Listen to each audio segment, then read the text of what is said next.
Electoral bond का पैसा भाजपा ने कार्यकर्ताओं में बांटा और कहा भाजपा जुमले की है पार्टी। धर्मेंद्र यादव। चुनाव कोई भी हो, आजमगढ़ का चुनाव हमेशा रोचक ही रहता है। एक समय था जब आजमगढ़ के कई दिग्गज नेता दिए थे, जैसे पूर्व मुख्यमंत्री रामनरेश यादव, पूर्व केंद्रीय मंत्री चंद्रजीत यादव, राम धनराम समेत कई रहे। लेकिन आज आजमगढ़ राजनीति के हाशिए पर आ गया, जहां अब आजमगढ़ में पिछले कई चुनावों से लोकसभा के लिए बाहरी उम्मीदवार लाए जा रहे, जैसे मुलायम सिंह यादव, अखिलेश यादव, धर्मेंद्र यादव, दिनेश लाल यादव निरहुआ। सपा प्रत्याशी धर्मेंद्र यादव जो मुलायम के परिवार के हैं, आज आजमगढ़ के पूर्व सांसद व वर्तमान विधायक रमाकांत यादव के घर उनके परिजनों से मिलने पहुंचे। रमाकांत यादव जो फतेहगढ़ के जेल में बंद हैं, पूर्व सांसद व सपा प्रत्याशी धर्मेंद्र ने कहा कि रमाकांत यादव को फर्जी फंसाया गया है। आज जहां गाजीपुर में मुख्तार अंसारी के परिजनों से मिलने सपा सुप्रीमो अखिलेश यादव पहुंच रहे, वहीं आजमगढ़ में रमाकांत यादव के परिजनों से मिलने पहुंचे धर्मेंद्र यादव ने पत्रकारों से बातचीत में कहा, इलेक्टोरल बॉन्ड के नाम उजागर करने का प्रावधान ही नहीं था, लेकिन माननीय उच्चतम न्यायालय ने आदेश पर सभी नाम सामने आए। भाजपा उसी पैसों को अपने कार्यकर्ताओं में बांट दिया। हम भाजपा से पैसे में नहीं लड़ सकते। समाजवादी कार्यकर्ता पसीना बहाएंगे और भाजपा के पास से जो भ्रष्टाचार का पैसा है उससे भी लड़ने का काम करेंगे। पूर्व मुख्यमंत्री स्वर्गीय रामनरेश यादव के पुत्र के भाजपा में शामिल होने के सवाल पर धर्मेंद्र ने कहा, वो कांग्रेस के नेता थे, लेकिन उन्होंने समाजवादी विचारधारा से ही राजनीति की थी। लोकसभा चुनाव 2024 को लेकर अब जहां सरगर्मियां तेज हो गई, प्रदेश सरकार के डिप्टी सीएम केशव प्रसाद मौर्य का आज आजमगढ़ जिले में सोशल मीडिया वॉलंटियर सम्मेलन कार्यक्रम में पहुंचने को लेकर सवाल पर सपा प्रत्याशी धर्मेंद्र यादव ने कहा कि उनकी बातों पर न जाकर जनता को जो सच बताए हैं उनको रखने में विश्वास रखता हूँ। आइए दिखाते हैं खबर विस्तार से। आजमगढ़ से ब्यूरो रिपोर्ट। मैं समझता हूँ अंग्रेजों के राज में भी ऐसा क्रूरता कभी शासन के लोगों ने नहीं दिखाई होगी जो आज दिखा रहे हैं। यही के आजमगढ़ के अंदर आदरणीय राष्ट्रीय अध्यक्ष जी आए थे माननीय एमपी साहब से मिलने, तीसरे ही दिन आपके फतेहगढ़ जेल भेजने का काम कर दिया।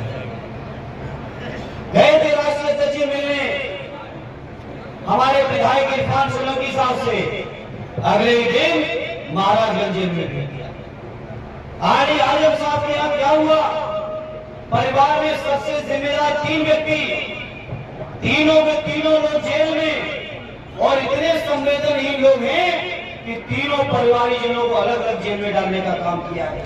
सोचो 78 साल की उम्र में आज आजम साहब और आली तंजीम फातिमा जी बीमारी की हालत में भी अलग अलग जेलों में, और नौजवान साथी अब्दुल्ला तीसरी जेल में वहां पे हरदोई में। सोचो कितने तरीके के अन्याय हो रहे हैं, लेकिन सच्चे नेताजी हमें आपको सब कुछ सिखा के गए।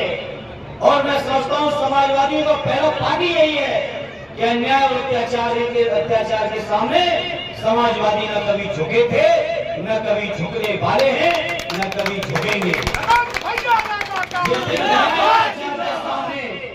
अगर हम और आप और कोई भी समाजवादी साथी जिस दिन झुक जाएगा, कहीं ना कहीं आप ये मान लेना कि हम लोगों ने अपने पुरखों की कही हुई बात को मानने में कोई कमी रख दी है। इसलिए समाजवादी नौजवान साथियों, हमने आपको किसी को झुकने की जरूरत नहीं है। ऊपर वाले यहाँ देर है, अंधेर नहीं है। न्याय हमें आपको जरूर मिलेगा, ऐसा मुझे यकीन है, मुझे भरोसा है। और आने वाले समय में हमारी यही प्रार्थना है कि चुनाव का वोट करने से मुझे एहसास इस बात का है कि जेल में होने के बावजूद वो हिम्मत नहीं हारे, ये मुझे एहसास है।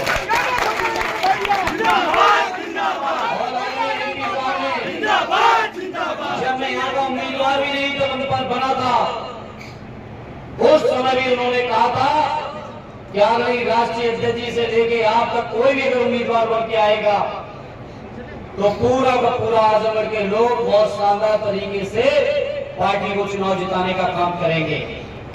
तो मैं सौभाग्यशाली हूं और धन्यवाद देता हूं आदरणीय राष्ट्रीय अध्यक्ष जी को कि उन्होंने मुझे मौका दिया एक बार फिर आजमगढ़ के लोगों के बीच आने का।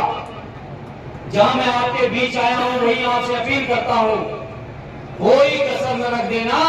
इस बार 25 तारीख को जब ईवीएम की मशीन सामने होगी तो केवल साइकिल का बटन दबा के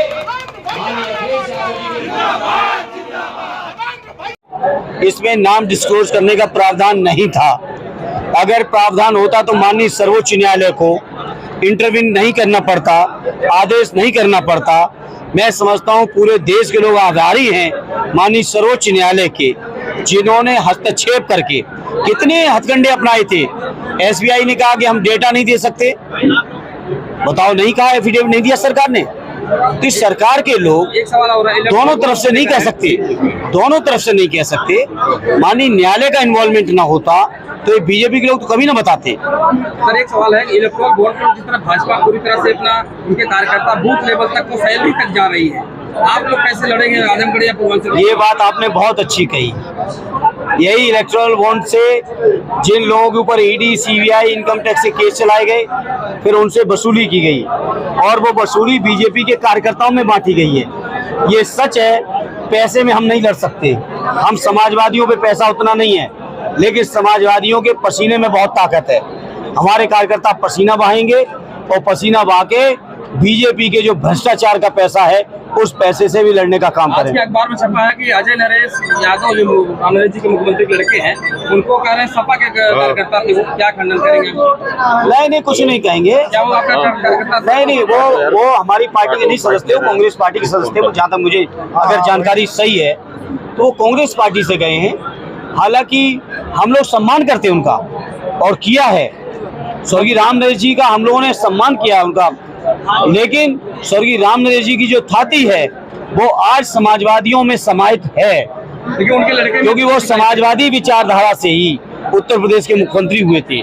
समाजवादी पार्टी या उस समय जो जनता दल, लोक दल के दल थे, उन्हीं दलों से उन्होंने राजनीति की थी। उनके ऊपर कौन सी ईडी लगी तो चले गए? अब इसका तो जवाब वो दे सकते हैं, मैं तो नहीं कह सकता। अच्छा सर, एक लास्ट सवाल होगा कि जैसे आप आए हैं आज रमाकांत जी के परिवार से भी मिले हैं, सब जुडिस है मामला, क्या स्टेटस है और किस तरीके की बातें परिवार के लोगों ने आपसे? परिवार के लोगों को, समाजवादी पार्टी के लोगों को न्यायालय पे यकीन और भरोसा है।